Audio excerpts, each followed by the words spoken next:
I'm ready to rock and roll now, We're man. back again. Yeah. Gosh, that only took After a half an hour. listen, we're not, sometimes technology works with you, sometimes it doesn't. You know? I'm not Bill Gates or Yeah. anybody that's good at technology. I don't know who's the new guy who's I don't know. I mean, like, I would say that, me saying I'm not Bill Gates is really not fair at all because I was having difficulty opening a Zoom link to a meeting. That's so far below Bill Gates. It's not even on the radar. yeah. No, Mm. I no, I kept sending it, but also I don't know, man. I like Zoom because Zoom you can just like record, even if you lose the We're other here to person. discuss.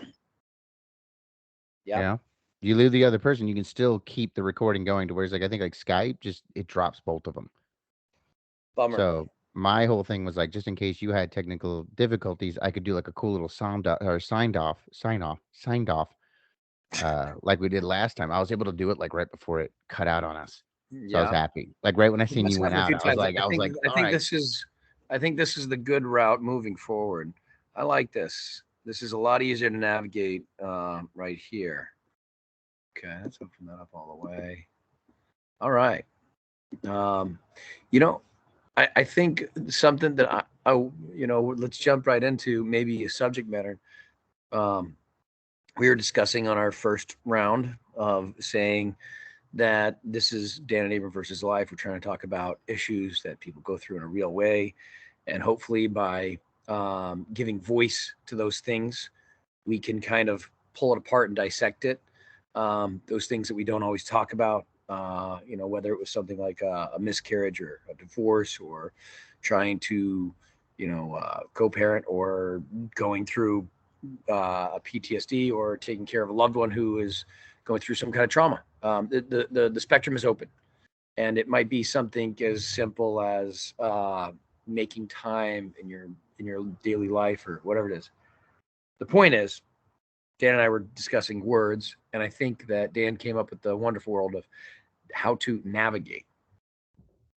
And I think that as we move forward, I mean, you can give us some feedback, but I think that this is going to be not just us discussing maybe a particular subject, but also positive ways to navigate maybe those situations or those feelings, or or or how to stabilize your microphone. That might be the other one too. We are this whole fucking episode should be so you think you're bad at technology? Watch Dan and Abram. Yeah, we're like like two gorillas, like punching a keyboard. Hey, at some point we're gonna write Shakespeare. I'm telling you, man. I Mm. I need an engineer. Not even like an engineer to do anything really complicated, just like to make my microphone not fall over. That's You know all. what though? I want to say something about this. Look, we're going about this, and we're like, hey, we're gonna make time, and we're gonna make it work, and we're gonna do it. And it's in the direction, and it's anything that is moving you in the direction of where you want to go, even if you don't have a solid plan, even if you don't have like the perfect plan, even if you don't have all those things. You don't have the proper equipment at the proper time and the proper all these things. Oh, I can't do it. And you're like, just fucking go for it. You feel the direction that you need to go. I feel compelled to move in this direction of trying to impact the world in a better way. And also, I think by me trying to go through the process of dealing with life and the scenarios that come up, and learning all the things that I didn't know. And you're like, oh shit, I've got to learn all of this now. I've got to learn all of this now. I got to learn all of this now. And it's a powerful process. And I think that maybe sharing some of that with other people will help other people, navigate it as well. See, navigate. Boom. Great word. Yeah. Nailed it. Yeah, because navigate's not like submitting to something or Mm-hmm. because I mean the dispute came from do we use the term cope or navigate? And Yeah. I mean I think cope comes with certain scenarios. There's certain things you'll need to cope with. But for Mm-hmm. the most part, things are gonna it's a challenge, you gotta get past it. So you navigate life. Some parts of that navigation comes the coping. Mm-hmm. Navigating life means you might be hit with some tragedy you got to cope with. But Mm-hmm. it also holds into consideration the good stuff too. You're still going. You're still Yeah, moving and I think forward. navigate indicates progress, and Mhm. it doesn't have to be this like go go go all the time. I have to succeed, succeed, succeed. I got to make money, and I gotta be busy. It's this funny thing, and like I talk to people, and they're like, "Oh, have you been busy?" And people say no. You're like, "Oh, sorry, it'll pick back up." Like maybe that's a good thing. Maybe it's good to not be busy. Maybe it depends on what your priorities are. Your priorities to be with your kids. Like it was funny. Like I had a I had a call today, and a friend says, "Hey man, like I got this job tomorrow. I'm in Florida. Like I need you to be there." I'm like, "Dude, I really want to be there." He's like, "Yeah, this is great. It's like stupid fucking money, like that kind of money." I've been trying to get my foot in the door with these guys for a while. I'm like excited. I want to go. It's my son's first day of preschool.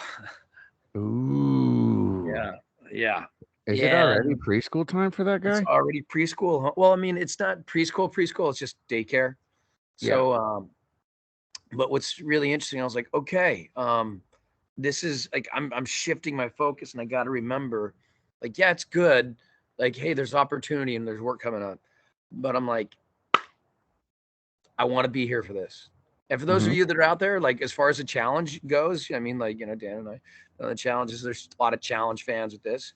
I turned down. Well, I didn't turn down. I didn't make it to 4 shows last year in 2021. I was on the flight for the first one. There was COVID restrictions. The second one, and the reason it's relevant is they called me up like, "Hey, can you make it for this date?" I'm like, "You know what? My son is going to be born somewhere right around there. I'm not even going to consider it as an option. No." Mhm. And then the other two where I had an Achilles tear, and I couldn't because I was trying to get ready for. I was trying to get ready for him actually, and then I tore my Achilles. But I guess on that note, what I'm getting at in all of this is saying that different people have different priorities of what success is. And so it doesn't always have to be progress. And this goes back to navigating. Navigating life doesn't have to, and progressing doesn't necessarily mean, oh, I'm now successful and I'm achieving these benchmarks. It's different for different people. Maybe progress to you means spending more time with the kids. Maybe your big success mark is taking your kid to their first day of preschool. And maybe that's more important than a really big fuck you money job. And there's Mhm. balance. There's balance. But it's pretty cool to recognize that maybe that's like for me personally, I dig that. I'm like, man, my son's preschool. This is really cool. Even though it's super small and it's not a huge deal, I'm stoked about it. Yeah. Well, they only go to the first day of anything. What is it? Your first day of everything is only once. So it's like, you know what I mean? Like it's a milestone. Yeah. Like you're only Yeah. gonna do something the first time one time. So Yeah. I mean, I think all of it, if you can be there for all of it, um, I kind of remember my first day of like preschool. No, really? Yeah, yeah, yeah, yeah. What do you Not remember? not vividly. I remember they had it was called Clarabelle, and they had a horse in the back named Charlie. And then but in the living room area Like a was live horse? yeah. And then they had this cool little merry-go-round of horses, but like you had to pedal it and it was in the Huh. front. And that's all I remember. I just remember like my parents taking me to a house. It looked like a house, and I was like, "Oh, who are these people? Why they got fucking a merry-go-round in the front?" Like I remember It sounds thinking like you're that. describing something along the lines of like a farm that also had a fair, like a county It fair kind of well, thing. it was just like someone had a cool ass toy in the front yard or in the front room that I thought was like it's like a little merry-go-round with a horse, but Huh. you sat on it and then you pedaled and then there's 3 of them or 4 of them, and then all the other kids pedaled and that's how you got that bitch going faster, right? But I remember just coming through the front door and being like they had a lot of cool shit in the backyard, like a lot of cool swing sets and stuff, and I was like, "Oh, I just thought we were at someone's house." I remember Mm. thinking that we were at someone's house and my parents just left. And I was like, "You just left me with these motherfuckers? I don't know these people." And I remember it being kinda scary. But that's it. And then I'm pretty sure they made grilled well, they did make grilled cheese and they let you paint. So with my ADD ass, the minute they gave me paints and let me eat grilled cheese, I'm pretty sure I wasn't worried about my parents leaving after that. Like I was like, "Where you guys going?" And then they gave grilled cheese and paint, and I was like, "Oh, well, fuck you guys, go there." And I'm fine. I got it made here. They have a horse merry-go-round. And then it wasn't until later that I went in the backyard or the backyard area, and they had a horse named Charlie. And every once in a while, they let us ride Charlie. And I remember being on Charlie, and Charlie got bit by something, and he shaked. Like his muscles were like, and it scared me as a kid. And like the person that was standing next to us, like just walking him, was like, "Hey, don't worry about it. He's cool. I think he got bit by like a spider or something." And they're like, "It just happens." And then Charlie just kept walking. So like I have no okay. So obviously these memories are not in a point where I can make sense of them. They're just kind of random, but they are of my preschool. So I'm just letting you know. When you said first day of preschool, that's why that came up. The merry-go-round and all that other. So all that stuff you said in the beginning that was constructive and helpful to people, I ruined it by saying a bunch of stupid nonsense about my first day of preschool, and it meant nothing. In a nutshell, that's what just happened there. I think like literally what I just said was so not constructive that I froze Abram's screen. I may have just done I may have just shut down the show because Abram's screen is frozen. Boy, Oh, there he is. He's back. He's back for a second. Yeah, you know what? Sometimes life throws challenges at you, and sometimes those challenges are big things.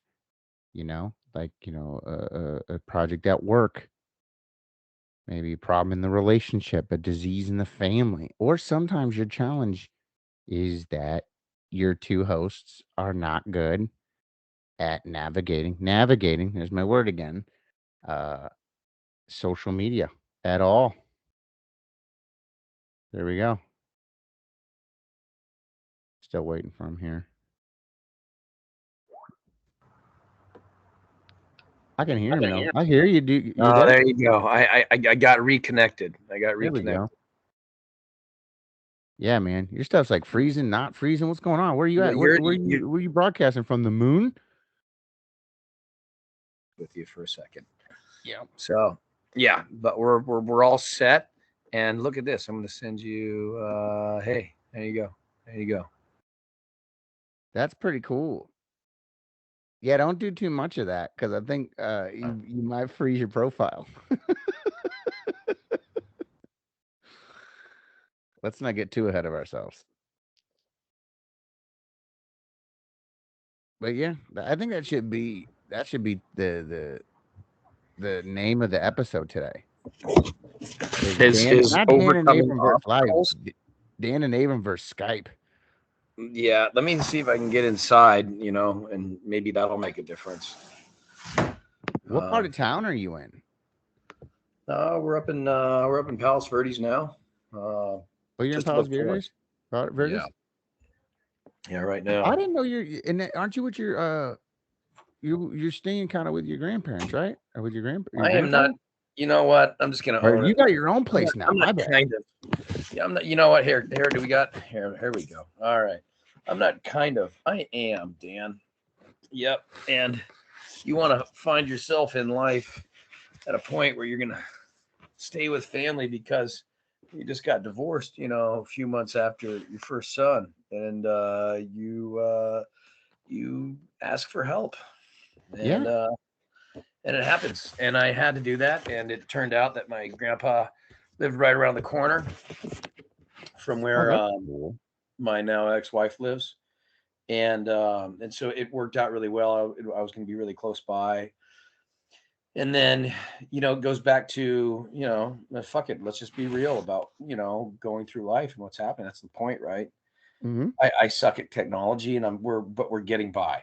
We made the first attempt and it didn't work. And then I tried again and I didn't quite get it. And then I tried again and we didn't quite get it. But now we're getting somewhere. And I hope that all of you out there that are listening to this can appreciate that sometimes your plans don't work out. And and that's what happened now. And so, like, I'm actually, staying with my grandfather right now. I just picked up a new apartment um, down in Redondo Beach that I really like. I like And it's Redondo Beach. yeah, what's really cool actually, Dan, about that and about making mistakes and about not making it through each of these Skype calls and trying it on two different iPhones and trying it on my iPad and on my laptop and trying to make the time out of a day for it. And I think one thing that really came about that I think is relevant is that it was the first time in my life as I drove past the daycare where I'll be dropping off my son tomorrow and the apartment that I've rented is that it'll be the first place that I've really actively I set a picture of exactly what I wanted in my mind. And I wrote it down. And I was like, this is what I want. I want it on this location and I want it to have this, this room and like this space. And I want it to be this close to the beach. I want to be on this side of PCH. I want to be in this climate. I want to be able to have lemon trees and these. I made it as detailed as possible. And it's happening. So, despite any setbacks or obstacles, I mean, like, forget Skype, me not being able to have an internet connection and not being able to figure it out. Boy, that's easy. That's easy. Boy, like, divorce with your first son. That's a much bigger obstacle. And so, comparatively speaking, like this is easy.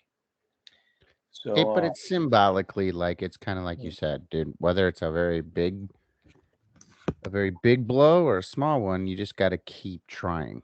It's pretty much handled the same way, you know. Don't yeah. don't don't. You just got to take baby steps. You know, you got to try different things. Are you Uh, talking about Bill Murray baby steps right now? yeah, well, all of Yes. it. You Yeah. mean Dr. Leo Marvin? That's it's Yeah. With, actually with, from Dr. with Leo Marvin, That was Baby Richard Steps. Dreyfuss. Richard Yep. Dreyfuss and Bill Murray. Baby Yeah, steps, that was baby the steps. breakthrough therapy from Dr. Leo Marvin, as seen on Good Morning America from Lake Winnipesaukee. Yes, with his patient Bob or Boob. Your mind's like a steel trap. I love that Information movie. taking. There's so many movies that like I just hold on to like, and that was always my thing growing up as a kid is I could remember everything. Yeah. Like as far as like lines and that from movies, and I could remember really small things, and I would quote them at really strange Mhm. times. So even as like a really little kid, that's always, and it still is my thing. Mhm. Um, so much so that people think I'm just a weirdo about it. So like we have a guy that I work with who and he's a sweet guy, but like he when he leaves anywhere, it's very taxing because Yeah. he'll say goodbye 100 times. He'll like, all right, That man, see you that's later. Have a good frustrating. one. All right, see you later. Mm. Bye. Like, and he's like, so as he's waiting for like the elevator, he'll keep saying that. So we but he's such a nice guy that, Yeah. like, at work, we just fuck around about it. It's like, when he's not there, like, kinda to make like, when we go to leave or something, I'm like, "Alright, man, see you later. Have a good one. Have a safe trip.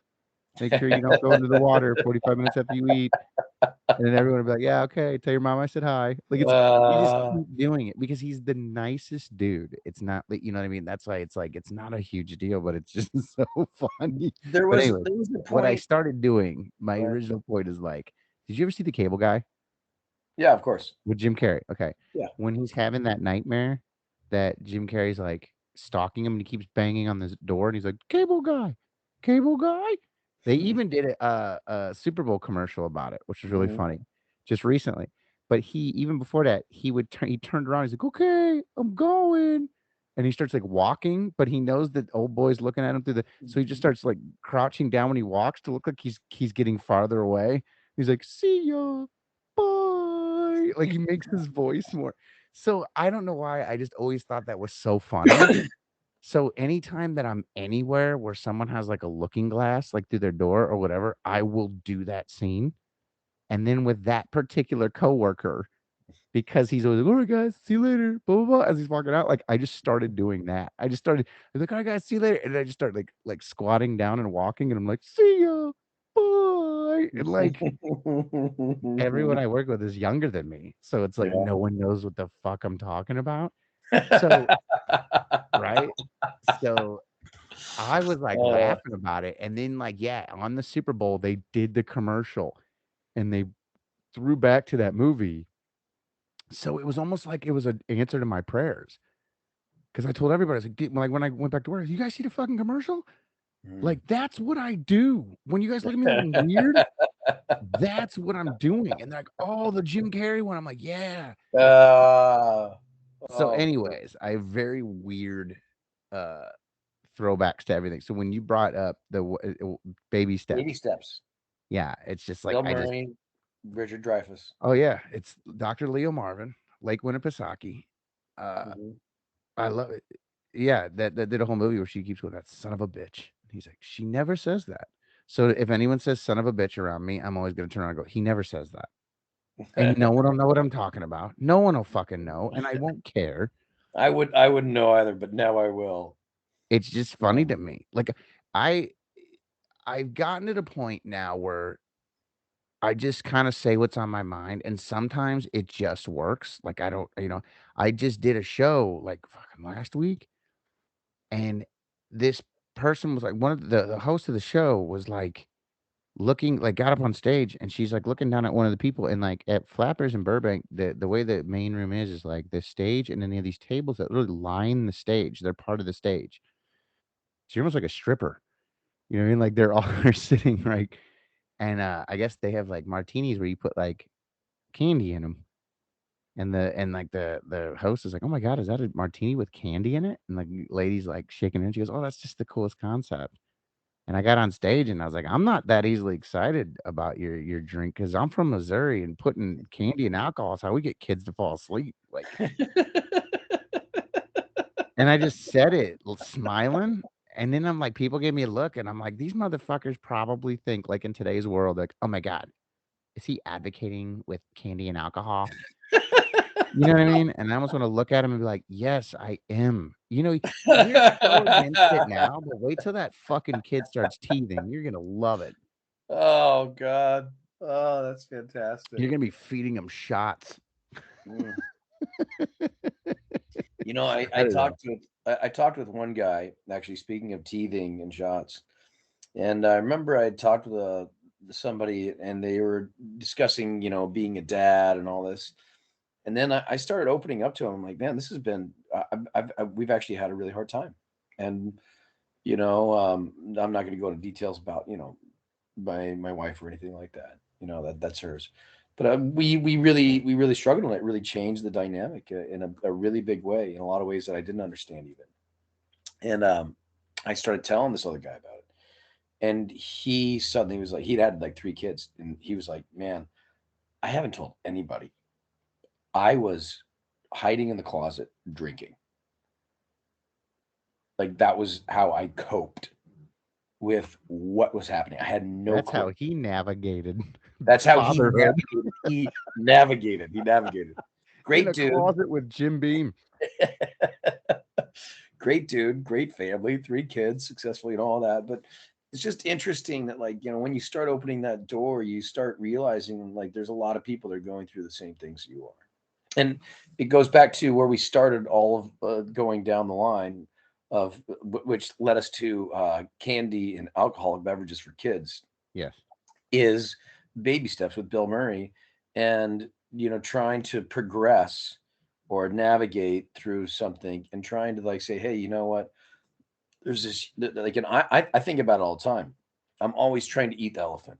I'm like this hyena that just runs up and grabs a full grown elephant by, like, the ass, and I'm just gonna eat the whole elephant. Like, Eating that's elephant ass. I got you. that's how my brain You didn't processes. hear this. Abram likes to eat elephant ass. Okay, go ahead. I I'm love a it. I hungry, love where this is hungry going. hyena. He's But gonna eat an elephant's ass like a hyena. That's all yeah, right. but what you have to remember is, like, the old saying, how do you eat an elephant one bite at a time? Mhm. And so, breaking things down into those baby steps, breaking down a large problem into several smaller problems, and then several smaller problems. And what I'm saying by problems is obstacles, or whatever it is, things that are in the way, or things that are steps. It doesn't have to be problems. These are steps that have to happen, or prerequisites to get to the next one, to get to the next one, to get to the next one, and so forth until someday you eat the elephant. Yeah. Yeah. Well, it's better to do. See, so many people, whenever like approaching their goals, whenever approaching anything, there's a term that I really love that I just heard. It was from a former coworker who said that certain people suffer from analysis paralysis, Yeah. which means they keep thinking about what they need to do and they're getting so overwhelmed by thinking about it that they don't do it. Hmm. And it's like jump the fuck in little by little. You're Yeah. never going to have a perfect plan going in. Yeah. You're going to have to adjust at some point. Yeah. There is no, you know what I mean? Like that's part of it. Now, I I mean, look do at the Red Hot Chili agree. Peppers. They didn't even have enough clothes to wear on stage when they started playing. Absolutely. They They didn't only even had have socks. pants. They only Yeah. had socks. And they That's got it. out there Yeah, and with, then they made it. All they had was heroin and socks. yeah, they had dick socks, heroin and dick socks, and they became the Red Hot Chili Peppers. And And they're what that's and they're where they're at today. You know, I mean, like, look, like you don't just start where you're at your end goal of where you want to get to. You get sometimes you there. need heroin and dick socks. I get it. Yeah, sometimes that's what happens, But and no, that's real too. That's not that's what even a you joke. need to That's not even a do. joke. That's actually real. You know Yes. that's what's funny about it. Like that's actually real. And for those kids of you out there that have only heard Californication and Stadium Arcadium back in the day, the Red Hot Chili Peppers would come on stage with just socks over their cocks, and they would play a show like that. And there was really heavy drug use. And I'm not encouraging people to start fucking heroin and get into a band. I'm not saying that. What I am saying is that at that time, they had no idea of that there was no record deal on the table. There was no money. There was no, selling out stadium tours. They were a shitty band that had, kind of a cult following. And, like they weren't being played on the radio. And there was probably a lot of like blowback at that time. They probably wouldn't have allowed, like there was probably a lot of record labels that looked at them and like, dude, I don't want to touch these guys. They're kooks. But I don't know all the history, the music history. But Well, what I'm getting what's at, crazy is they had to start. they got their like they got mentored and really was by Fishbone. And like what's crazy is if you ask people nowadays, maybe even people that are diehard Red Hot Chili Peppers fans, Mhm. like who's Fishbone? And most of these motherfuckers don't know. And I it's don't know. like, but that was I what I'm don't saying. know. Is times change. You know, when I first saw Coldplay, you want to hear a funny story? No. I saw I Coldplay. mean, yes, I want to hear the funny story. No, I don't know when you first. So I think I was like a junior in high school, senior in high school, and I went to see Stone Temple Pilots, right? And the opening act was Coldplay. No Can you way. fucking believe that? Yeah, and I remember sitting Wow. in the it was at well, it was Riverport. I don't know what it's called now, but I think we were smoking a joint and we're like listening, and I'm like, this fucking band sounds like Radiohead. Like no one knew who they Yeah, were, and I'm like, okay. At this point, like Red Hot Chili Pepper, or not Red Hot, excuse me, Stone Temple Pilots were like weathered they and were been around for big. so long. Yeah. And it was, I was like, who the fuck are they? I remember saying this, these goddamn Radiohead wannabes. That's what I kept saying, because that's kind of what it sounded like. But Yeah, they that were makes not sense. anything like Stone Temple Pilots, put it that way. Yeah. Then I think that it was senior year, or that it was going into senior year, because I remember I went to New York, and when I went to New York for that weekend, they were playing Saturday Night Live. And that's when Mhm. Coldplay had their like welcome to like their big. So what I'm saying is, me and Coldplay were like this. The whole moral of the story is no, but what I'm saying is back in the day, it's kind of like with the grunge movement. It's like I think it was there was so much there was bands that got the bands that we know started, but no one knows who the fuck those bands were the projected ones to be the big ones of the industry or of that genre, and it wasn't even them. It was the people they mentored that went on. So what I'm saying is like at one point, Red Hot Chili Peppers was being mentored by somebody, and then they would go on to become iconic and just Yeah. not only surpass the their mentors, but like fucking evolve into something different. But I mean, Anthony Kiedis literally had a father, Angel, I believe his name was a fucking drug dealer. He lost his virginity to his dad's girlfriend on I think on his birthday. So I mean, Wow. their lives were wild, and it's like the shit. then, you guys would never, you kids with your internet, pre-internet, the world was fucking awesome. And then fucking Bill Gates ruined it. Yeah. And now we I, got kids that just like have no concept of like what it really was to just be alone in your thoughts and wild shit. But God, it was fun. Like I just yeah. remember I was thinking with somebody, I was like, you remember when like how fucking awesome it was that you could just leave your house and nobody could track you down?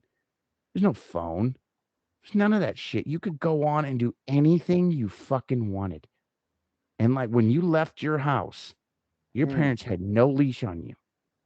You could do whatever you want as long as you showed back up at night when you were supposed to. You know what I mean? You could have went and Well, fucking now that killed you mention somebody it, and they wouldn't have known. I remember like Kahada just was down at he was down on an island on the Yellowstone River the other day, and he sent me a photo, and I wrote him back. It was covered in snow, and I was like, What's that? Is that an old rundown cabin in the woods?" And he's like, "It's the fort you built on the island when you were kids." So when we were kids, we didn't fuck around with just like building a tree fort.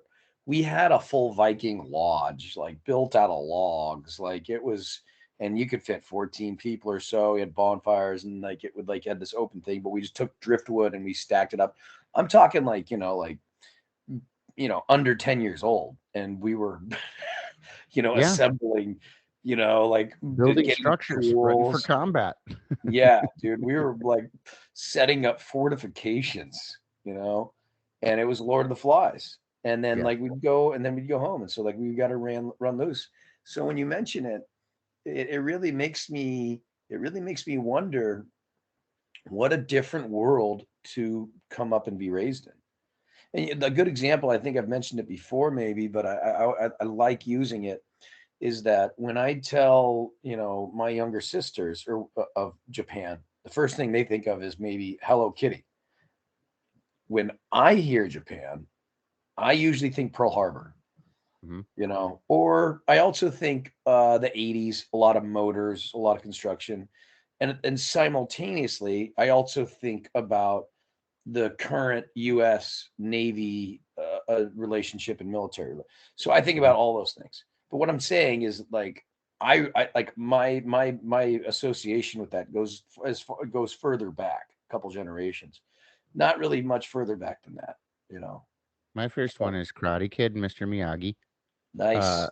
and then when I got into school learning about Hiroshima and Nagasaki, then Pearl Harbor. Obviously, I think you learn about those.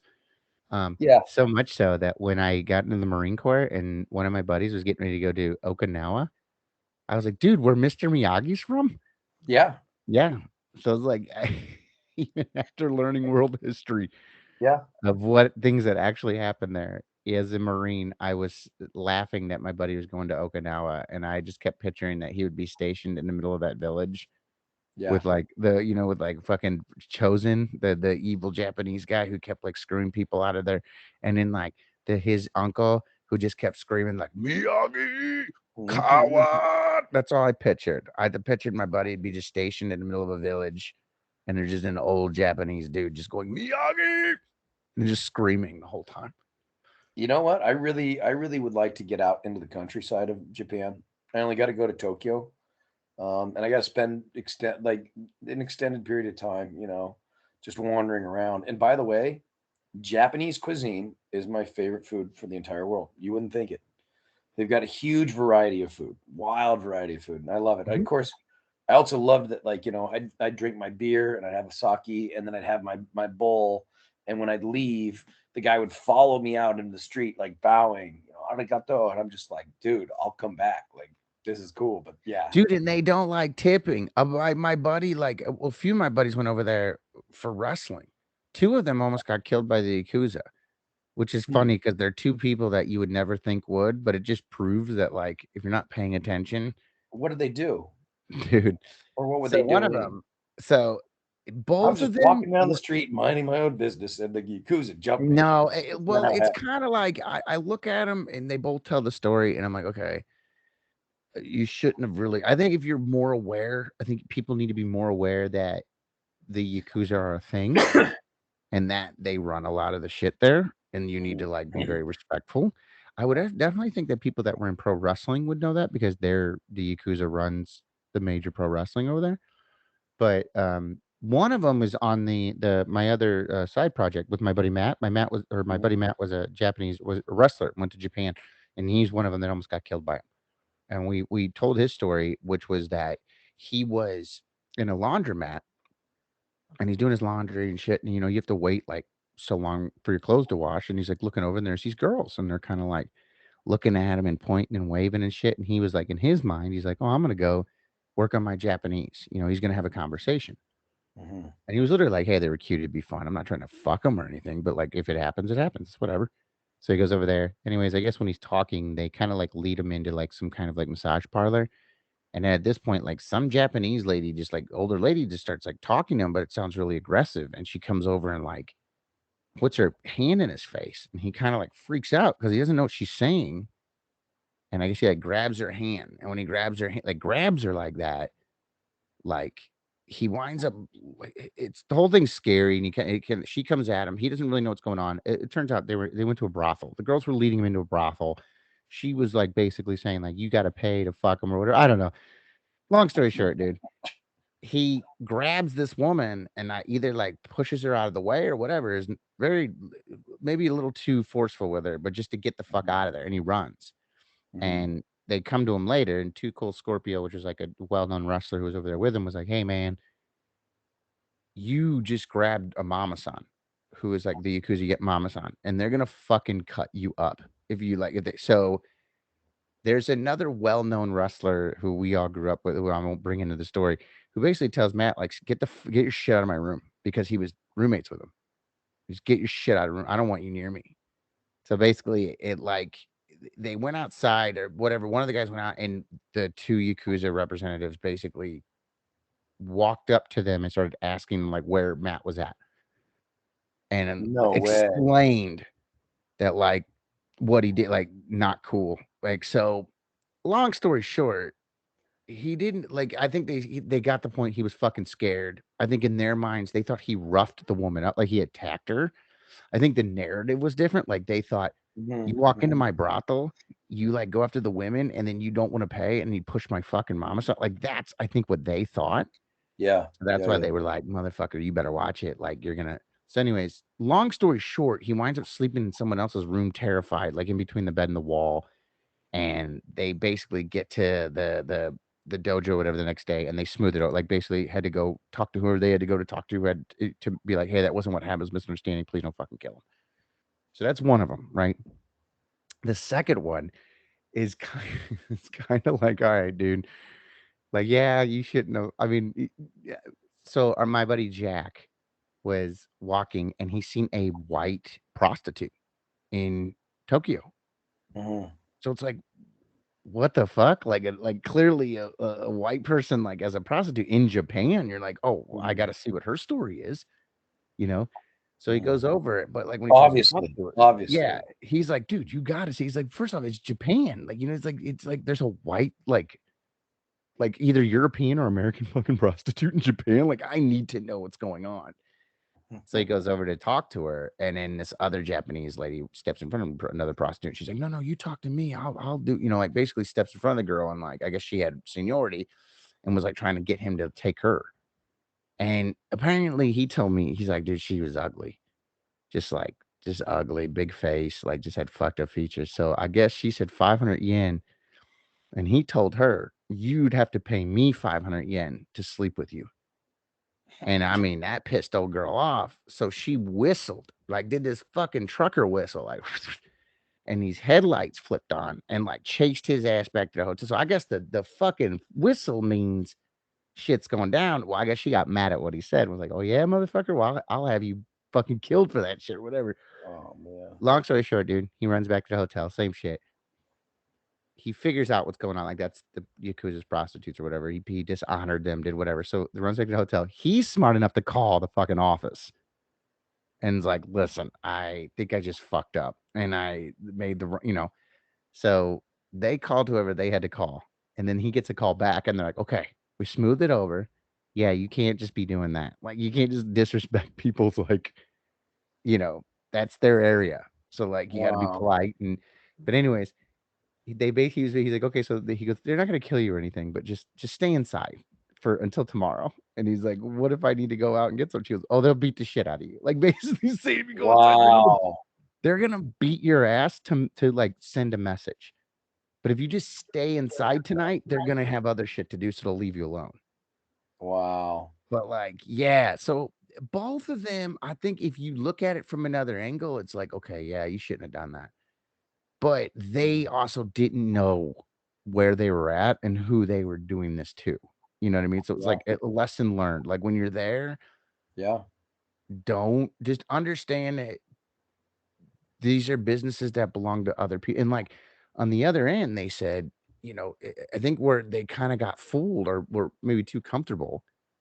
They're like, dude, when you're over there, they were treated like gold. They're like, dude, we were taken out to dinner. Everyone was so sweet to us. Everyone was so nice to us. It's like you start to have Yeah. this like you almost start to feel like you're fucking, a little above your station. You know, it wasn't in Japan, but it was in China. Like we called it the rock star syndrome. And so because we joked about like once we started making our way back to like the major cities, like on the coast, all of a sudden we weren't just celebrated anymore. You Hmm. know, we're like, oh, we're just gonna be regular people again. Whereas when you traveled inland, like, you know, like there was some places I went where I was the first Caucasian, you know, any of these kids had seen. And you're talking 20-year-old people, you know, fully educated, you know, like degrees.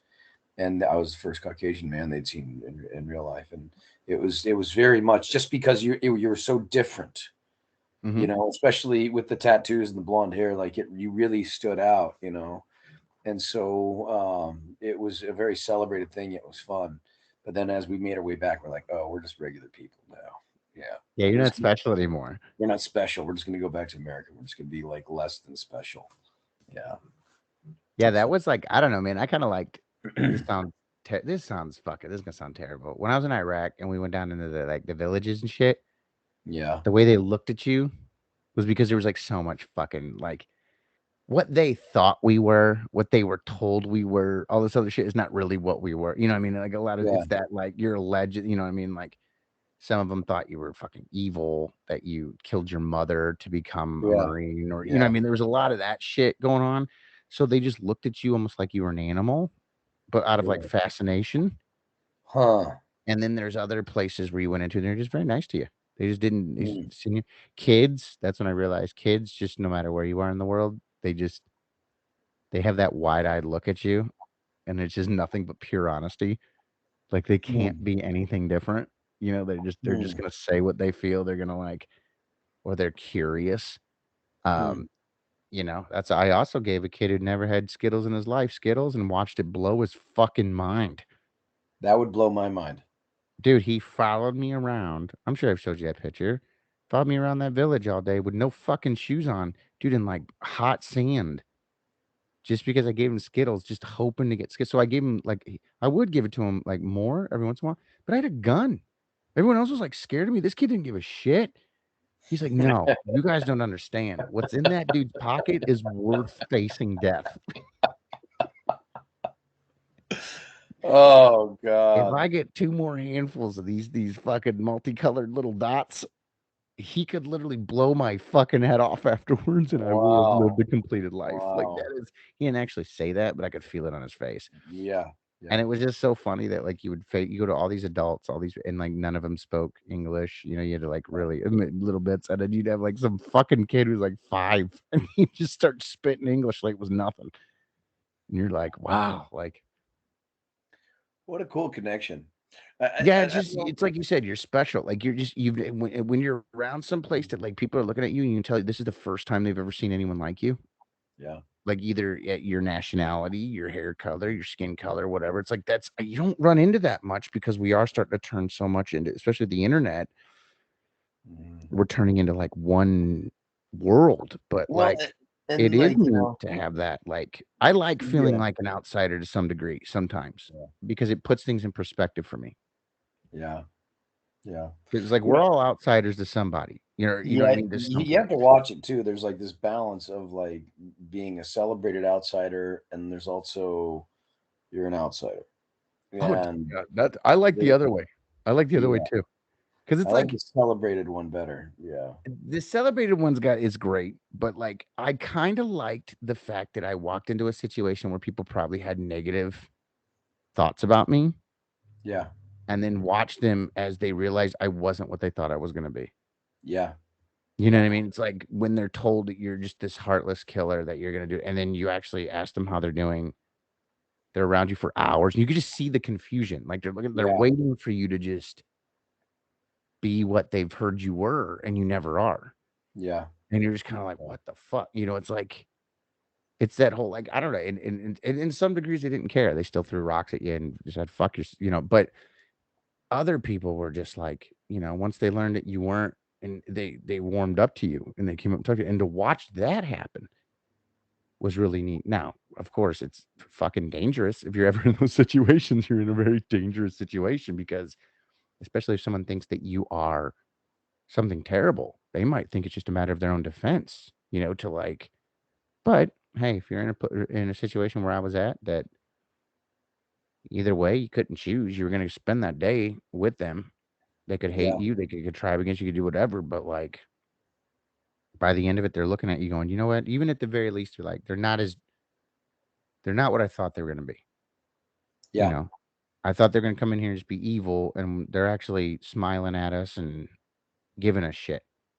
That's pretty cool. I really hope that, and I've told other people, like, you know, for lack of a better word, I mean, like we were cultural emissaries, representatives of the United States in a very large way. I mean, you were in that particular sense, and to know that, like it's really easy to criticize, like where we're at, and I've got my personal objections within the country and all that. But at the same time, it's really cool that when you reduce it down, like away from like, especially right now, like we're talking about it right now. I mean, with Russia's going on with Ukraine, and when you reduce it down, it's just people. It's just people.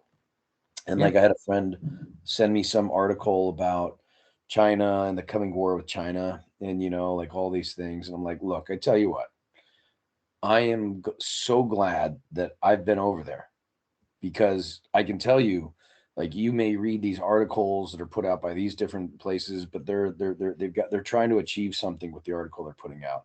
I've actually traveled all across the land. And I can tell you, they're people just like you and me. They're down to earth. They're working a job. They're not in charge of whatever machinations are happening up above. You know, in that spectrum of geopolitical uh, schemes. Uh, but I'm so glad that like there's something that's there. There's a presence, and you can actually say, "Hey, I've been there. I've met that person." They don't want to go to war as much as we don't want to go to war in Hmm. that sense, or not. Maybe war is just a reference because that's what's happening right now in the Ukraine and Russia. Uh, but I believe you're starting to see that, and like it would.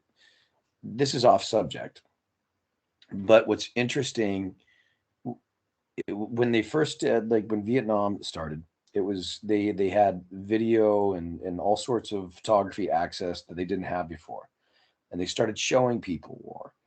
And after that, they decided that they weren't going to do that anymore, Hmm. and so they stopped that kind of coverage. And what I think we're seeing now is that there's the opportunity for people to, connect and to be able to take video and recording and connect with each other. And it's actually kind of weird for me to see the reports of what's happening in Russia and Ukraine, because it's so, it always seemed like like you were removed from it. Like you couldn't access it. You couldn't get firsthand information of it. It had to be presented to you in one of the three news outlets, and Dan Rather was gonna get on the screen. He was gonna say, "We have there's bombs over Baghdad," like. And I remember like when the bombs in Baghdad first going off when I was a kid, I didn't really process, what was really happening. But right now we're seeing the world change, and like the way that it's almost like we're seeing like this new world, and like old school warfare invade a country is coming into contact with new school world that has global communications on an independent level. And it's bizarre. and it's interesting and it's terrifying. I mean, it's obviously horrible for a lot of people right now. But yeah, and it's. I Yeah, also tell people this, man. Don't let don't be fooled by it either. Like yeah, I can tell you firsthand, and this is 16 years ago, yeah, that you may have footage, you yeah, may have everything, but that story you're getting is not true yeah, or is 100% control. You know what I'm saying? Like, yeah, I don't believe a fucking thing our media says. yeah, And I'm just saying that right now. And yeah. like, even with the Russia and Ukrainian thing, like, like if you start looking, Yeah, but skip media. What about like what I'm talking about is when you see like individual people just taking videos with their own camera phones yeah, but also and getting that kind of information. there's a context too behind on Yeah, shit like that. There's a context behind it. yeah, And yeah, that's yeah. what we need to remember. It's like, and that's what I'm saying is like we have this like you look at it now and it's like now they have these people that are they're on Skype, not Skype, but they're on their phones and they're doing like FaceTime and they're telling you what's happening. Mhm. And it's like to me, yes, like on a normal communicative way, that's so neat and that does make the world but what sucks is anything that's great, man. Greedy people are going to use it, and that doesn't. What I always say is that Mhm. doesn't mean it's good, and that doesn't mean it's true. And I think that that's where we're kind of in this world right now, where context is king, and I don't think the youth understand that. Mhm. As much as we've taken steps forward in a technological and a lot, and sometimes in a social way, we've Mhm. taken steps back in being naive. Mhm. So it's like people are like, no, I'm seeing it. This is what it is. It's like, Mhm. but it's Mhm. presented to you from an angle. Yeah, yeah, yeah, You know what I mean? It's like that doesn't mean that that's what it is. And it's like, have you did you ever see the movie Wag the Dog? yeah. I With mean, like I know what it is. No, I never watched it, but yes, I know what it but you is. get the concept. I get the concept. And it's like, dude, you can literally you can fool anybody into anything. It's kind of like court. You know what I mean? Like in court, Mhm. the prosecution and defense, you're hearing people really in front of you saying shit. But the way that the guy's asking the questions, the way that they stop and object, and they can orchestrate it to look a way that it might not Certain be. way. Yeah, You know, and it's like yeah, that shit is like up here. And I think the more that we become with technology, our youth and everything is they're visual, they're seeing it, but I don't think they're as sharp up here as far as understanding uh people, the yeah. dark side of people's personalities and manipulation. I think there's so much great shit coming at them at one time Mhm. that like I think that part is where there hasn't been enough in this to emphasize where that could go wrong because they're so distracted by all the amazing shit that's happening. The good shit. You know what I mean? It's like when you look at a kid and you've had all these wonderful advancements, man, you're just looking around and you're starry-eyed and it's wonderful. And why would you not trust it? Why would you not like why would you try to find the most devious thing about it? Why would that even, you know what I mean? That would have to be such a negative but it's like fuck when you're older like you and I and it's like we've been around enough people and we've seen people. It's like everything that's wonderful, some asshole will take it and use it for wrong Yeah, to make money or whatever. So it's like you and I might be a little too skeptical, or I might be a little too skeptical. But I'm watching like on the other side, like with yeah. like my niece and younger kids, like there's no skepticism at all. And it's like, Mm. Jesus, man, this is gonna like just like all of us, man, we're gonna learn that. I mean, shit, think about it, dude. Everyone always trusted the news. They're Walter Yeah, but Cronkite, I they're all think that stuff. I think people are smarter than that. Oh, at least I think so. But Oh, then dude, no. people always surprise me. Like people will say something to me. I'm like, wait, really? No shit. Yeah, but That's okay. what you okay. Let's talk about this. Okay, right now on every news station on everything, it's hands down. Oh my God, Russia's terrible. Putin's terrible. Poor Ukraine. Oh my God, they're invading. There's all this shit. Like that's what everyone's saying, I don't know. and I no haven't one's. watched it. Yeah, well, like all your news stations, everything, your celebrities, everything's jumping into it. Yeah, Listen, I'm not saying that Putin's a good guy. I'm not saying that I'm for what he's doing. yeah, But also, if you go back and you look independently, that area of the Ukraine that was the initial attack is a separatist part of the country. They don't want to be a part of the fucking Ukraine. Many of them don't. You know what I mean? So it's like the narrative is that he's just coming into this place that's just innocent. And it's like, dude, there's been turmoil there. Yeah. Like literally, the Ukraine was under Russia's fucking protection for years. Yeah. Right. Yeah. So I'm not saying, what I'm saying is there's more to the story that no one's bringing up. Yeah. And they're praising this leader of the Ukraine. They're praising him. And they're, oh, do you know he's Jewish in a place where there's so much anti-Semitism and all this other stuff. And it's like, well, you also know that he had his 3 adversaries imprisoned for speaking out against him, that he shut down news stations that had shit that wasn't flattering to him. Like he himself is pretty fucking shady too. You know, so it's like, what are we watching? But like, there's always got to be Superman and Lex Luthor. I want to circle back real quick. All right. We're gonna keep going down this, and this will be good. But like, I want to break down baby steps, and I also want to try and give our listeners. You're going for your degree in psychology, and I want to give our listeners some tools.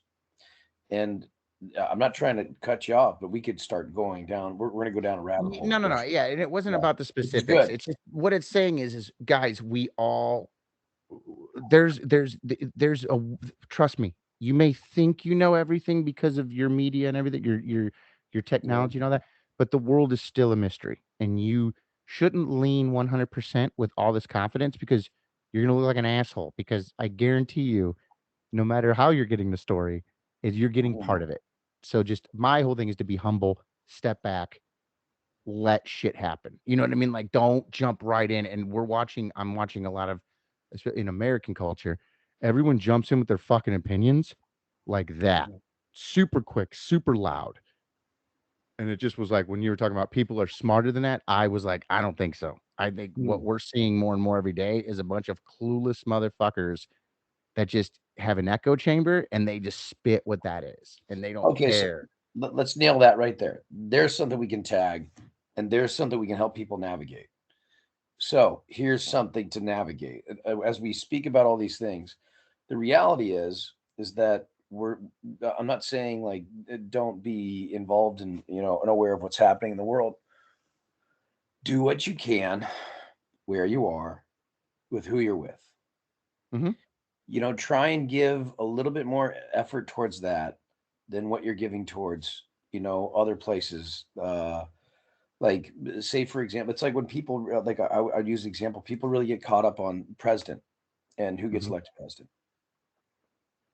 Who's your local representative? Go look it up, because most people don't know. And so if that's really the route you want to go, try and bring it back home. Try and bring it back more locally. Try and get if you that's really where the route you want to go in your life and you're really impassioned about it, go talk to your local representative. I think that another tool, so I guess I don't know how you would describe that tool, but the tool would be, as we're speaking about this, it doesn't matter what it is, our election or a war somewhere else. What I'm talking about is that you are causing internal turmoil within yourself, and we all know that there's clickbait out there, and we all know that every article or news feed that you're going to be getting now, it's not Dan Rather reading the news at 6 p.m. and it's on for an hour and then it's off. It's just 24-hour stream of just all sorts of things, of talking heads, and it's become more opinion commentary. And what we need to remember is that's what it is. And so try and think about it this way. Would you invite someone into your home to talk about this for hours? Try something else. Try and interact with, somebody. I mean, I know, I like to sit down by the ocean, and once in a while I'll have a cigar and I just chill the fuck out right there.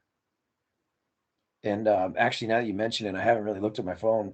I've been, but like when somebody was like, "Well, that's it," Ukraine bombed Russia. I'm like, okay, now I know that. Okay, and I'll check back in. I'll get okay. Here's that piece of information. Okay, I know what's going on. Now get back to work. We have to finish this job. So maybe you, as the budding psychologist, would have more specific ways of telling people how to the tools to navigate in this new world that we're facing, where we're constantly being prompted to try and get engaged and emotionally invested in in things that we really aren't invested in. Yeah, well, it's if you think about it, man, it's not that complicated. Like Mhm. okay, because you brought up a great point, and I was talking about this earlier this week. People always need a boogeyman. Okay, they need it. They need something far off to be focused on, because if they're doing that, then they don't have to worry about what's right here. What's right here is what needs to be fixed. Yeah. But you know what I'm saying? Maybe you're overwhelmed by it. Maybe you don't know how to do it. Maybe you don't know. So you got to like, you almost try to distract yourself with shit that's going on so far away that you won't possibly ever have to do anything. Do you get what I'm Mm. saying? It's like, Yeah. Okay. so right now, let's say, here's my thing. I'm not saying this isn't important. Like the fact that what's going on in Agreed. Russia and Ukraine Agreed. We're not is, saying yeah, you know what I mean? And like, like anyone who's in that predicament between those two nations and all that shit, like I can't, knowing about it, but going on fucking diatribes at your job, or on online while you are, you know not happy with your life, yeah. could result in you focusing. You're putting all your focus on that, because here's the thing: in the end, you will never have anything to do with Russia and Ukraine in their outcome. You won't do shit. No one here will have anything to do with it. Oh, So maybe you getting so worked up about it, so emotional about it, is a way to distract yourself about the stuff that is here. Maybe you're not happy with, the shape you're in. You're not happy with yeah. your job. You're not happy with your relationship. You wish you weren't, either as aggressive as you are, or you wish you weren't as pushed over as you are. Yeah. There's all these things that you yourself need to work on to make yourself happy, and we distract ourselves with things that are so off the beaten path, because we'll never have to go face to face with them, so we'll never have to actually fight, and B, it distracts us from the things that we do need to be working on but are too scary to do it, or we're too overwhelmed, or we don't know. And that's a very, like, what I'm noticing, man, is that that's such a common thing with us as humans. And that's not even, I mean, it's not even, you could probably go back in every generation or every time and find times when we did this. You Yeah. know, we're always so preoccupied with something else that's going on, because the hardest shit is the shit in our life. It's Yeah. funny. It's like the guy who can tell you exactly what's going on in the Russian and Ukraine and how to fix that and who's responsible for that, is the same guy that can't figure out why he can't get into a relationship, or why he can't maintain a relationship for 6 months, why Yeah. he's at a job he doesn't like, while he's being disrespected at his job and he doesn't know how to, like, have a proper confrontation without it. You know what I mean? Yeah. These are the things that are affecting his life, you Yeah. know? But he's gonna fixate himself on this shit that's going on that he has nothing to do with, Yeah. because it's a distraction. Uh, it's an avoidant topic, and it's really because he's scared, or he's confused, or he's overwhelmed, or she is overwhelmed, and that's where Yeah. people need to go back to. It's like, if you really want real change in your life, it's those things you have to fix. But those things are the scariest things to fix, and they're hard, because there is no excuse. There is no, you know what I mean? And there's also no pat on the back if you do it. You Yeah. know what I'm saying? It's like, to fix your own life, you're supposed to have your shit together. You know what I mean? So it's like, no one's gonna celebrate you for doing probably what you need to do. Yeah. So, like, in this world, especially with, like, this world now, that's, I mean, I believe our society on accident is becoming more and more narcissistic, because, look at this shit. Dude, FaceTimes, the fucking all this shit. Like, we always have to see ourselves. Mhm. We have to, like, we develop these online personas that aren't exactly us. All this Mhm. shit. It's like we're hiding from what we, and it's being accepted. So it's like that makes it even harder, because it's easier for people to run away from what's really going on, and what's really causing their Mhm. problems, distract themselves, maybe even fool themselves into thinking that that's what's really important. But we have to remember that, to get back to basics. And I think, like, parents have to remind their kids of that. You know what I mean?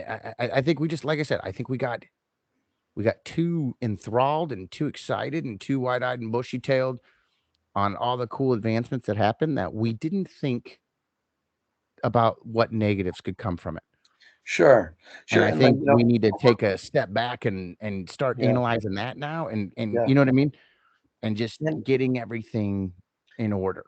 and there's also a lot of like, like as we're discussing this, we're talking about a lot of like unseen or unplanned, circumstances and problems that have come up with the new advancements. Like it was like the people who had invented the internet was originally to exchange scientific ideas, back and forth. And like, if we had known what was going to happen, we wouldn't have invented it with all the bad. So yes, there's bad. That is one hand. I think we would One, have jumped on yeah.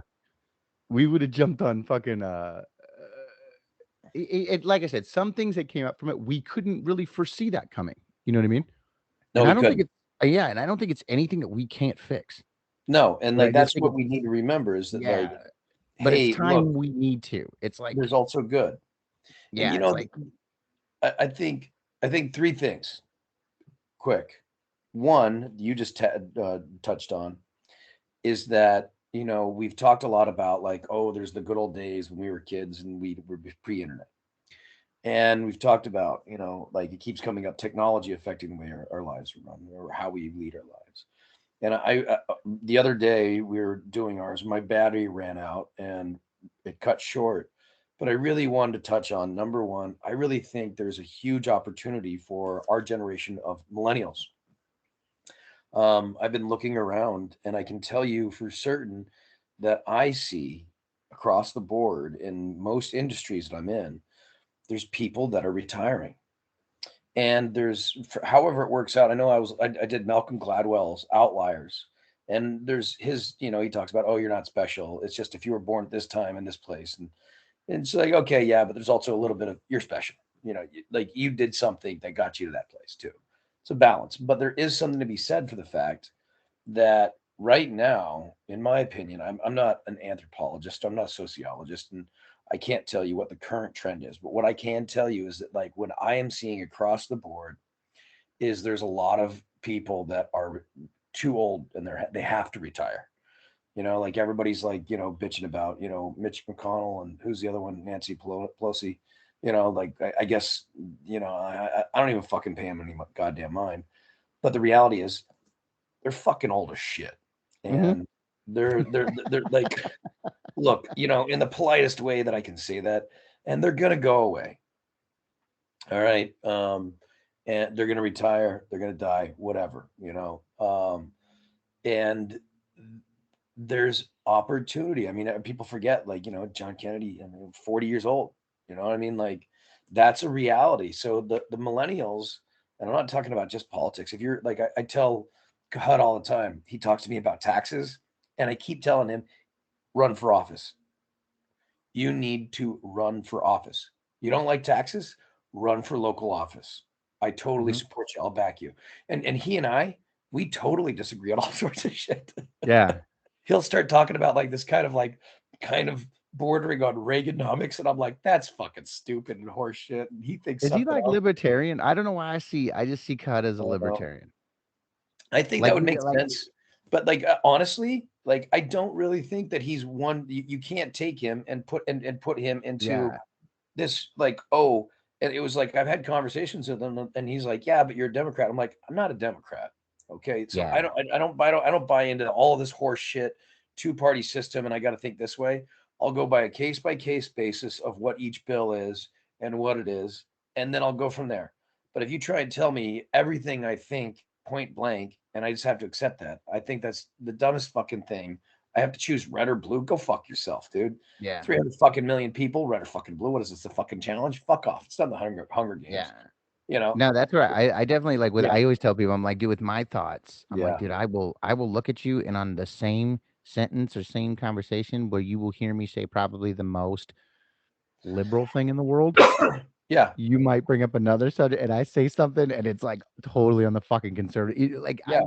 I've watched Yeah. people I've had conversations with literally go, Yeah. really? And it's like, dude, I'm kind of all over the place. They're confused. And they're like, wait, Yeah. you don't follow along with this? You're like, no, dude, fucking let that shit go. I keep on talking about the Moose Party. I keep on like if I ever ran, I would join the Moose Party because that was Go look, you know what? Go Google it. You got the fucking internet. Go look, Google the Google Moose Party use the and internet for Roosevelt. something good. Like Google the fucking Moose Party The instead Moose of Party. The go see Roosevelt. what The fucking Dua Roosevelt Moose Lipa or Party. Dua Lipa, whatever the fuck her name is Yeah, wearing. not just a party where you're fucking doing like beer bongs in your ass. It's something else. All right, but anyway, it's political. But anyway, so that's one thing, is that the generation of millennials, there's a huge amount of promise and opportunity that we have ahead of us, and it's opening up. And I think that it's also the reality that we have to step up to the plate. We got to step up because there's real problems. And if we don't, then we're going to be left in dust. So like that's number one. I really want to encourage people to think in that mentality. It's like, hey, there's been different things said about us, but I really think in the end, we write our own history, and we really could be a really good generation within, not just within our own country, but across the globe. And I think that there's real opportunity for that, and I think I'm really looking forward to seeing that happen, because I see people that I know that are interested in their work, that are interested in the world, who want to do good, who are creating new businesses, and they're going for it. So I think that that's there. And then the other two things, as far as this particular podcast goes, and us trying to give people psychological counseling tools, and we're not counselors. You're not a psychologist yet, but Nah, I got a while to go, man. we are trying, like we are I'm trying in to. school and I'm just barely, yeah, like Yeah, no, but whatever we are two I people. say off of just as a conversation Yeah, and off of certain things that I've read, and and there's a lot of we interesting found things that shit. worked for us. Yeah, We're finding tools. and I'm also starting to learn, guys, that like we misuse a lot of when you start to see the clinical sense, we misuse a lot of terminology that we don't need to, and I think Okay. we've confused everyone. Oh, really? Yeah, and certain things, dude. It's like there's We're gonna words that have to. people. I tell you what, we'll go back and we'll do an entire episode where we just redact all the things we made. We're like, hey, That we like, it's one of those where like, I don't know, I was telling somebody that it's like, dude, you hear people just in conversation, and I've like started to kind of cut them off on it. It's just mhm, like, oh, well, he's bipolar, and it's like, do you know what that fucking is? Do you yeah, honestly know what it is? yeah. Just because someone's moody doesn't mean Oh, they're wait, wait, bipolar. wait, wait, wait, wait. You're talking about we as a people, not you and I Nah, confusing things. Oh, you I and thought I you mean, and like we I do were too, but I confusing mean, things. like one thing I like about us, and I will say this about you and I say this a lot about like my group of friends, and I think this is why I like certain people, is that I know I don't know anything. Yeah. It's one of those like, dude, what I fucking have wrong, what I don't know is gonna fill up way more volumes than what And I what's do really know. hard is that I don't know what I don't know. That's the really hard part. Yeah, but it's like Yeah. it's okay. Like I don't mind whenever someone brings it and you're like, okay, take all information as just take it in as an opportunity to grow, but don't. I always say this, man. I approach everything like like I said, in school we're talking about popular to scholarly sources. Okay, there's a Mhm. difference. In a scholarly source, it's usually either a medical journal, an experiment, an essay, something that is brought up by an expert. It is then read by other experts, peer reviewed and torn apart.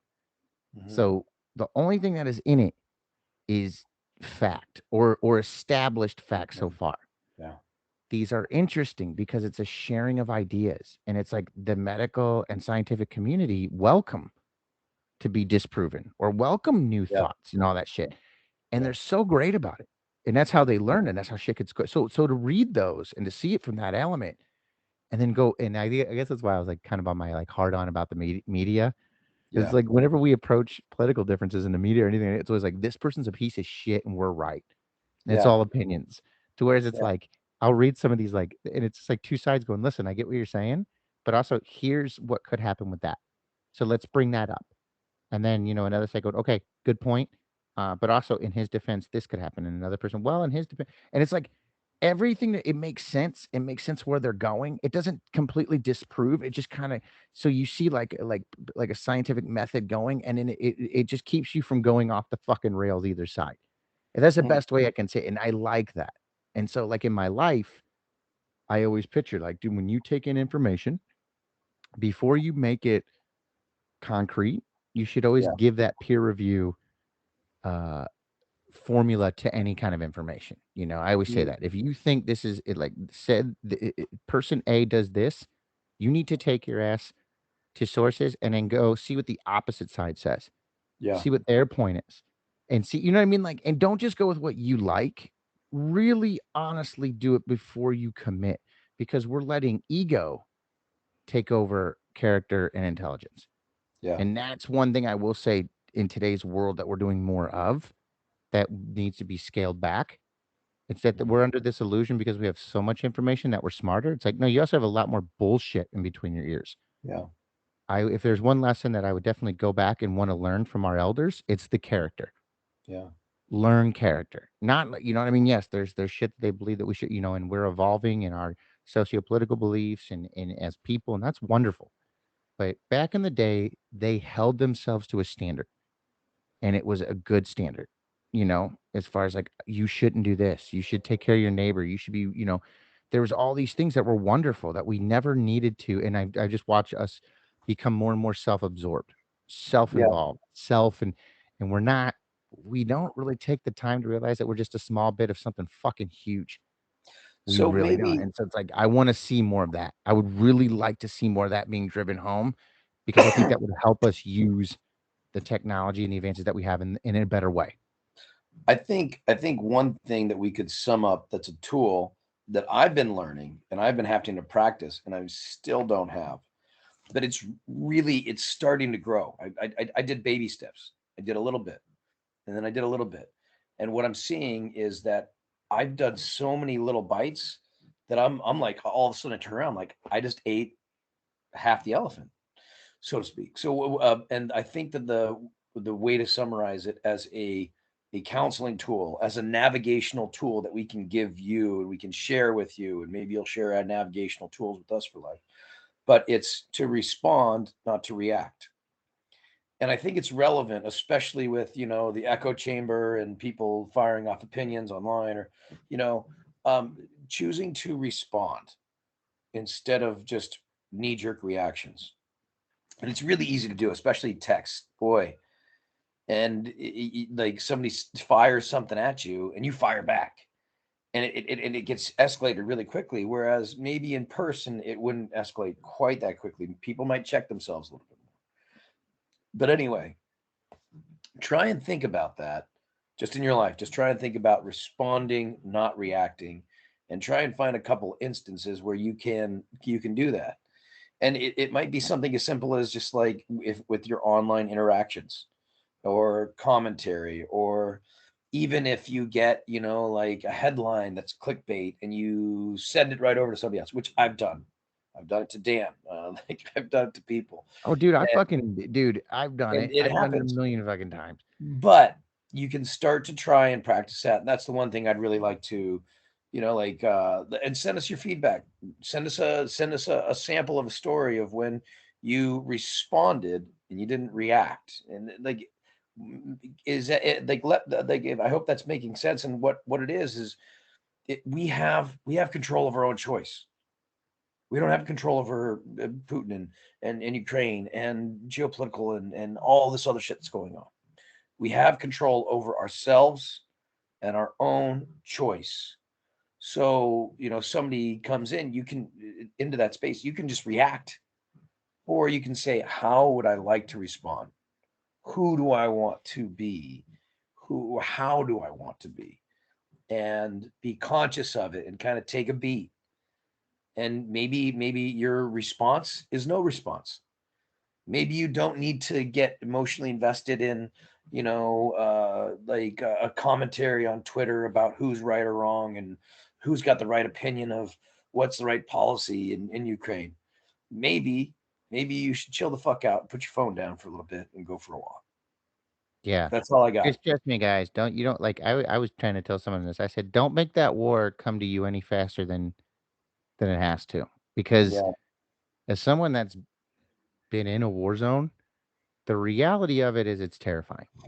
And Mhm. so my whole thing is that everyone that is involved in that didn't want to be involved in it, I feel for Yeah. on either side.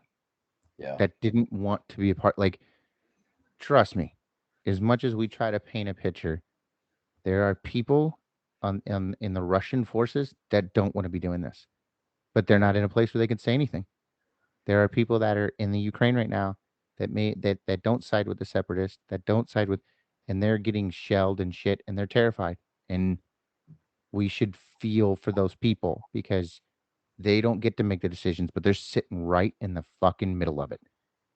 And that's what's terrible. And so I think sympathy, empathy, but don't think you know everything. Like that's what I'm trying to say. Is like why let's look at the situation. Let's be grateful that we're in a situation where we're living in a place where we're not getting shelled, in the middle of the night. Trust me, as a person who's been,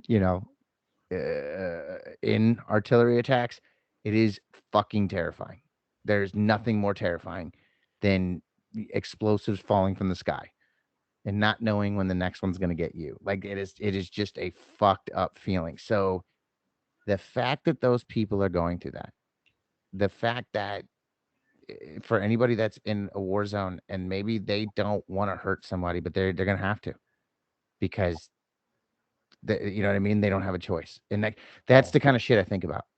As weird as it is, like I'm not thinking about who's right, who's wrong. It's like there's fucking people out there that like they're in the middle of this, whether they like it or not, and they didn't ask for this shit. And it's funny, the people that will feel it the hardest are the people who didn't ask for it, and that's what's fucked up about war. The people that decide it, the people that wage it, they're not the ones in the middle of it. You know what I yeah. mean? It's someone else has to do it for them all the time on both sides, on either side, and it's like that's fucked up. So that's And what and sits and what in you're my talking head. about, that also applies to life. Hmm. There's going to be things, people are going to make choices that are beyond your control. And sometimes that means that you've got to make a retreat. And that might mean that you have to make a retreat to your grandpa's house, which isn't maybe not what you wanted to do, but it worked. And then you Yeah, make you'll the next you'll get move. to where you're going. And then you make the next move and you make the next move. And what's funny is that like somebody was saying like, like they told me like, yeah, man, you're getting your ass kicked. I was like, nah, nah, you don't understand, man. This is a light skirmish. Like I'm not like what do they say? Like if you wanna there's like a like definitions of like if you want to win if you want to win the war, you bring the army and the navy, and it's a slow thing that kind of moves. You wanna win like a small like tactical advantage, go light and fast, you know. So like I heard something to that effect somewhere. They said it way better than me. But anyway, the point is I make pretty slow turns, like I don't just I don't and it goes back to responding, not reacting. Hmm. But at the same time, there's a lot of times where you have to be in these positions and you have to make a choice. And you're like, okay, what's it gonna be? Choose. This is good. Double check myself. Go. And like I'm in a job where I have to do that on a regular basis because like I'm dealing with safety and things have to happen at a very high pace. And if anything goes wrong or somebody gets hurt, it's going to be on me. I'm the one responsible. So that's something that I have to cultivate. But I think that what you're talking about, being in these situations that are terrifying, and yes, that's awful, and our hearts go out to those people as well. I think we can also take something from that, and it can apply to our individual lives of, hey, external circumstances aren't what they wanted. Hey, there's a war.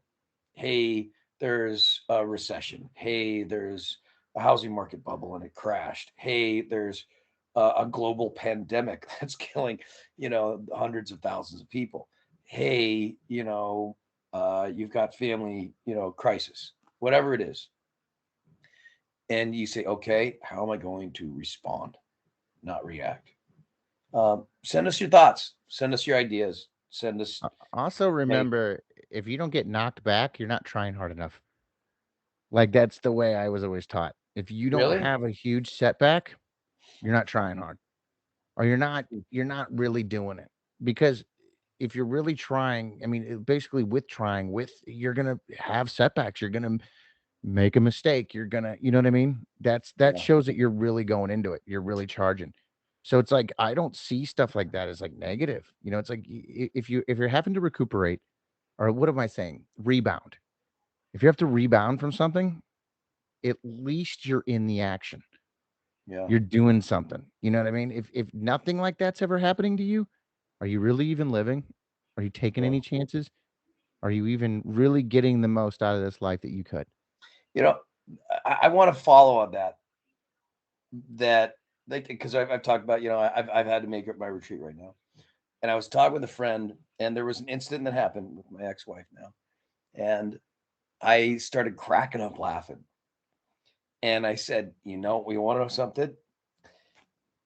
What it means is that I married the right woman.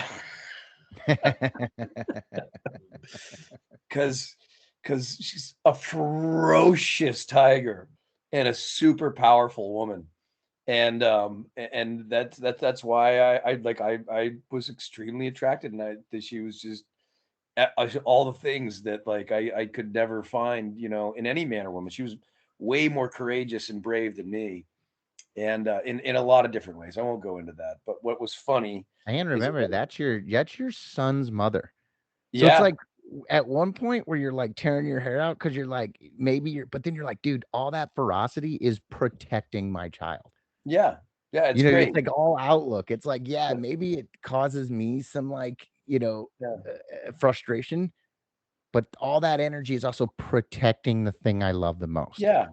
Well, and not just that, I just it just was funny. Like it was just like it was funny. Like, like it's like, well, like what'd you expect? Like you marry a tiger, you divorce the tiger. It's you Yeah. know.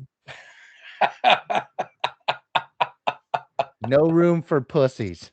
That's what it is. No room for Oh no, sissies. no, no. Oh, don't you worry. Don't you worry. I'm a hyena. Yeah. That means elephant ass. Yeah. Yeah. I'm not Abram, going Abram, anywhere. Yeah. Abram eats elephant ass. Okay. And when you eat elephant ass, You know you're going to what? run into some ferocious beasts. You guys, you audience inspired me.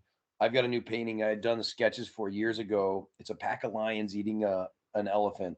I've Dude, always are they wanted to eating do its this ass? painting. Yeah, there's a couple of them are eating the Is that ass. Some are technically eating the porn? chest, leg.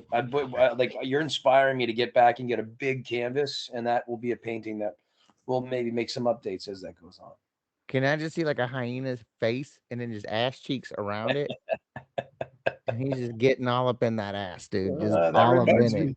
That reminds me of a strip club in Boston. I'll have to That's tell what this story next time.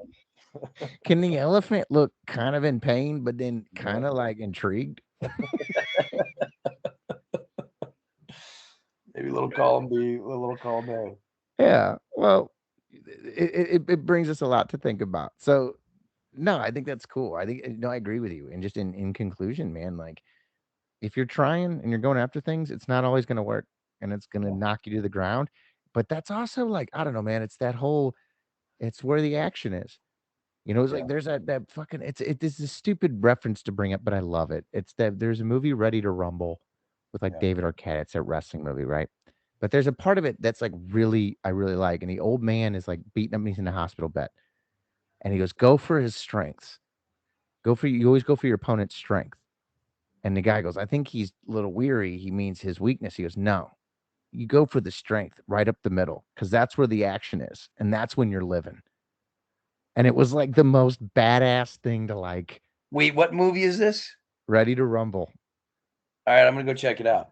All The right. the part, and it's a comedy. It's like this silly, stupid comedy. But that one part, the old man's like in the hospital because he tries to fight like two wrestlers and they beat the shit out of him with like so he's like hospitalized, but he's like this old like man full of piss and vinegar. He's supposed to be like Stu Hart, like it was in real life. Like this old man that could still fuck people up, even though he was because he just knew how. And yeah, it was great. And he's sitting there, he's got a neck brace. Because it all starts off with him going, how do you he goes, my legs, I can't feel my legs, my neck hurts, I can't sleep, and I'm crapping tapioca. And then he smiles, he goes, I feel like a kid again. And like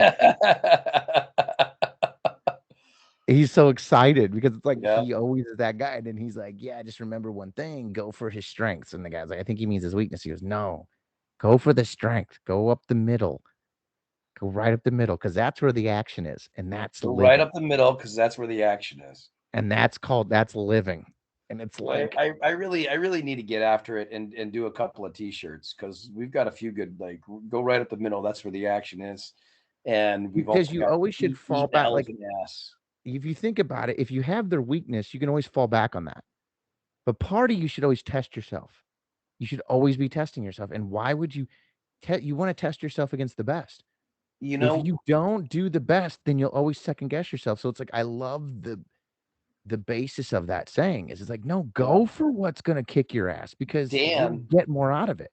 right before I met you, and we did this is okay. So like, there's a lot of challenge fans like on this, like we that are listening to this, and like so real quick, I'll close with a short story, but it was when we did road rules versus road rules just before we'd done the reboot road rules, and it was Derek's cast, and there was a couple other guys in there. And so I had been shitting, like I had had food poisoning or whatever it was in Buenos Aires. I was shitting and throwing up, dehydrated. And then like they're like, "Hey, Abram, you ready to go?" I'm like, "Yeah," ugh, throw up, like, and like I'm ready, like wiping you know, and like wipe, puke off my face and trying to clean up to be on camera.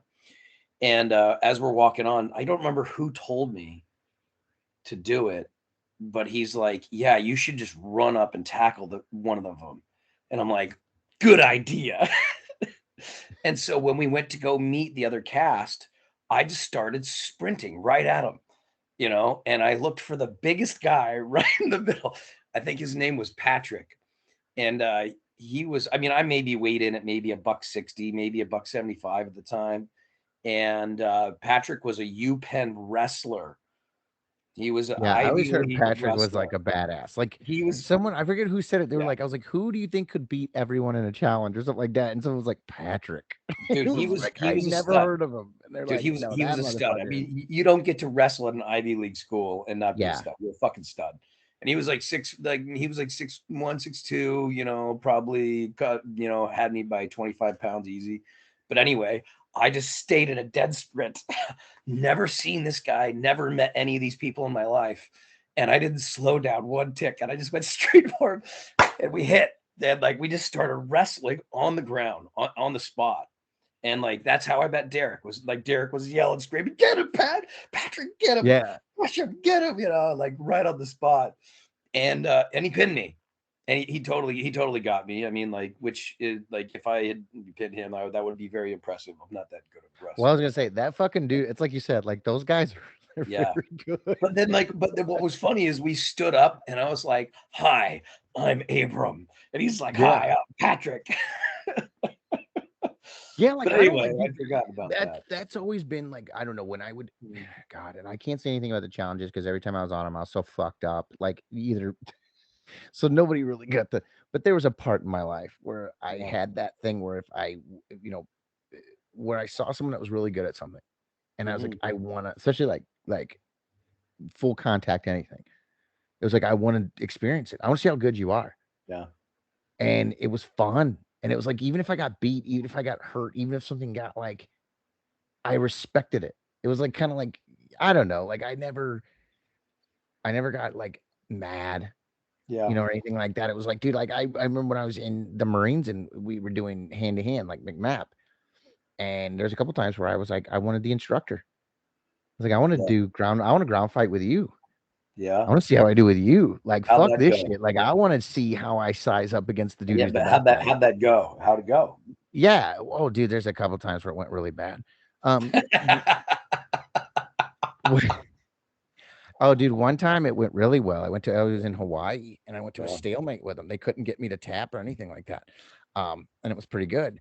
There was another time where I believe I was on top of the person. I charged them kind of like you didn't and got on top of them. And then they grabbed my wrist and put me in like a wrist lock from underneath me. And I screamed, tapped out, screamed like a bitch. I thought they broke my wrist.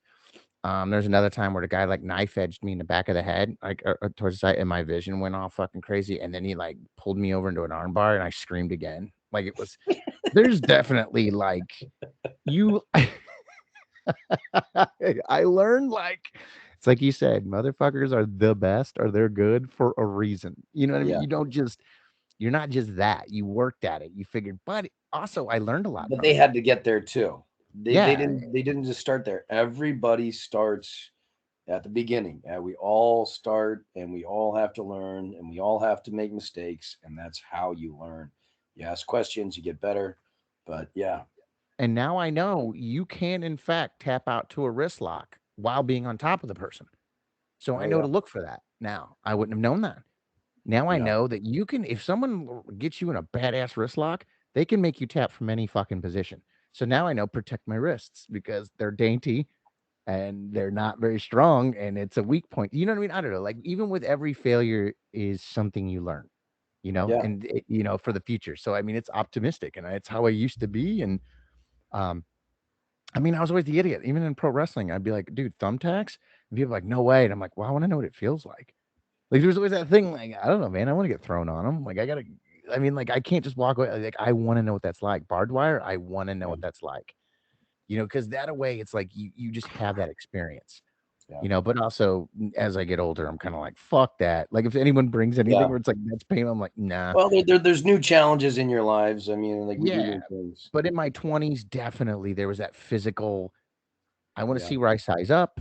I want to see just how bad it is, how painful it is. However, and there was that, and I think I mean, it builds character, it builds knowledge that you can do, like, and it's little things and little bits of knowledge that you pick up by shit like that that really go a long way in certain aspects.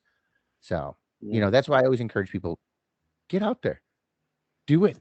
If you're scared and you're scared of failure, fuck it, go fail. Like yeah. it's all right. It's okay to fail at something. You learn. You fucking learned. And like the only way you learn certain things is to get out there and fail. All right. So Well, send us in your stories of failures that have been success. We'd love to hear some. We'd also love to hear the situations where you're responding and not reacting, or ways that might be useful. And that's I think that's a good spot right there. I don't that's a know. good spot. Is That's that a good spot. Yep. is there anything else we can recap like that we want people to send in and give us stories of though? Um, you know what, man? You know what another good one is? Send us a story where you were way ahead of yourself and it humbled you. Like maybe Okay. you took a stance on something and you jumped right into that shit and it Okay. turned over on you and you felt Okay. like a jackass and you learned to kind of like did not go so full fledged until you know the whole story. I think we've all done that. Yeah. Like you said, I've done it. Like everyone has done where we've really jumped in and then like you don't know what you think you know and you look Oh, like a fucking idiot. Like, I've bluffed before, and somebody's like calls me on my bluff. I'm like, oh, yeah, fuck, yeah, every time. Yeah, things like that, things that humbled you. I want to hear about that kind of shit because I think it's so human and it's like it's something we all do and we learned a lot from it. And it's a great lesson to learn because it definitely teaches you to be a little bit more respectful, not so fucking arrogant, um, not so pompous. A lot of good stuff come from it, and we all do it. So, and I think it's fun to laugh about because you all can right. look back and go, ooh, Last But thing, last thing. Be nice to your grandparents. Go hang out with them. Go make them food. I'm about to go cook dinner for my grandpa. I don't have my grandparents anymore, and I loved all of them, and I Yeah, wish I still did because they were fucking awesome. So yes, grandparents unconditionally love you, like your parents do too. But like, I don't know, I just think like grandparents are always out to just do something positive. They yeah, always wanna be a positive part of your life. Like, they're not yeah, out to fuck with you or get down on you or try to discipline you. I think, honestly, they were always trying to be a positive and uplifting experience in your life, yeah, and I think it's always great. Like, even, I had a grandpa that was pretty grouchy, but even around me, he would try to say nice things. And it was like, I yeah, don't know, you would even see a grouchy, oh, like, fucking piss and vinegar old man yeah. turn and try to be because it's like and that's what I think is the magic of grandparents, dude, is they always I think, like, their kids drove them nuts, so they got the wrong side of it. When they see you as a grandkid, they're like, "Okay, I fucked up the first time. Get rid of all that bad shit. Like, let's just focus on all the good stuff that's gonna Let's just help focus them." on the good stuff. And that's Yeah. why grandparents are fucking awesome. Plus, they give you more chocolate than you're supposed to have. All right. All right. Well, we're Dan and Abram. It was great to talk to you guys again, and we will see you soon. I agree.